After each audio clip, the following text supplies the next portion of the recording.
छत्रपती संभाजीराजांच्या महाराष्ट्रातील सगळ्यात उंच पुतळ्याच्या लोकार्पण सोहळ्यासाठी उपस्थित असलेले सर्व हजारो रत्नागिरीकर, माझ्यासोबत उपस्थित असलेले जिल्हाधिकारी, पोलीस अधीक्षक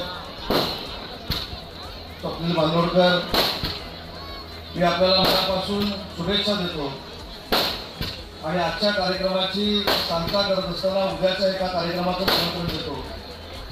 उद्या देखील रत्नागिरीमध्ये वारकऱ्यांची एक ऐतिहासिक दिंडी निघणार आहे। त्या दिंडीचा समारोप महाराष्ट्राच्या सगळ्यात उंच विठ्ठल मूर्तीच्या लोकार्पण सोहळ्यानं होणार आहे।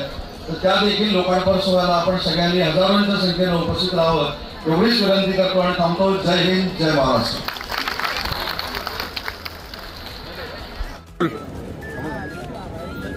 रत्नागिरी जिल्ह्याच्या दृष्टीनं आणि विशेषतः रत्नागिरीकरांच्या दृष्टीनं आजचा हा ऐतिहासिक दिवस आहे की छत्रपती शिवाजी महाराजांच्या आणि छत्रपती संभाजी महाराजांच्या पदस्पर्शानं पावन झालेली रत्नागिरी ही भूमी आहे। आणि आज महाराष्ट्रातला सगळ्यात उंच छत्रपती संभाजीराजांचा पुतळा हा या ठिकाणी बसवताना आम्हाला मनस्वी आनंद होतोय।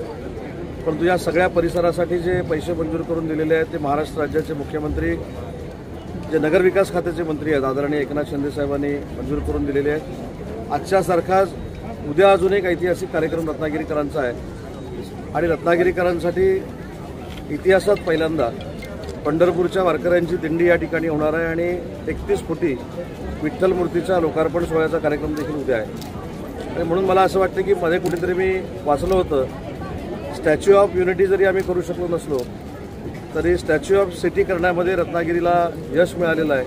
आणि आज या कार्यक्रमाच्या निमित्तानं मला अजून एक पुतळ्याच्या संदर्भात या ठिकाणी घोषणा करायची आहे, ती म्हणजे हे रत्नागिरी शहर त्यांच्या दातृत्वामुळं पूर्ण जगामध्ये प्रसिद्ध आहे। त्या तानशूर भागोजी शीटकरांचा देखील पुतळा रत्नागिरीमध्ये करण्याचा निर्णय आजच माझ्या बैठकीमध्ये मी घेतलेला आहे। तो देखील जे स्कूल ऑफ आर्ट्सवालेच बनवणार आहेत आणि त्याचा लोकार्पण सोहळा देखील पुढच्या 2-4 महिन्यामध्ये रत्नागिरीकरांसाठी आम्ही करू, जेणेकरून भविष्यातल्या पिढीला ही सगळी रत्न काय होती याचा अभ्यास करता येईल आणि कायमस्वरूपी पुढच्या पिढीच्या समोर छत्रपती शिवाजी महाराज, छत्रपती संभाजीराजे सगळे जे महनीय व्यक्ती होतील त्यांचा अभ्यास कायमस्वरूपी राहील याच उद्देशानं या पुतळ्याचा लोकार्पण सोहळा पार पडलेला आहे।